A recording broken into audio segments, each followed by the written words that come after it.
Did you think the fight for freedom ended in 1776? Think again. The American Revolution was just the beginning. The Enlightenment ideas that lit the spark of independence, liberty, equality, and natural rights didn't just disappear after the ink dried on the Declaration of Independence. They became a powerful promise, a standard that generations of Americans would use to demand the freedom they were owed. The fight for freedom didn't stop, it just changed faces. Consider the abolitionist movement. The very same principles that colonists used to argue against the tyranny of a king were turned against the brutal institution of slavery. Frederick Douglass, a man who escaped bondage to become one of the most powerful voices for abolition, famously asked, "What, to the American slave, is your 4th of July?"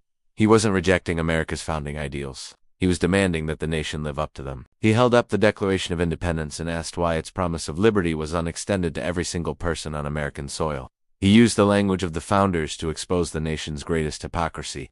This powerful strategy didn't end there. Decades later, the women's suffrage movement picked up the same torch. Activists like Susan B. Anthony and Elizabeth Cady Stanton argued that if all men are created equal, then surely women were included. They pointed out that denying women the right to vote was a direct contradiction of the democratic principles the nation was built on. They weren't asking for new rights. They were demanding the same rights that had been promised to all citizens from the very start. The struggle was long and difficult, but their logic was undeniable, rooted in the very soul of the nation. And then, in the 20th century, the civil rights movement brought these ideals to the forefront once more. Dr. Martin Luther King Jr., in his legendary "I Have a Dream" speech, spoke of the founders signing a promissory note to every American. He described the Declaration of Independence and the Constitution as a promise of life, liberty, and the pursuit of happiness.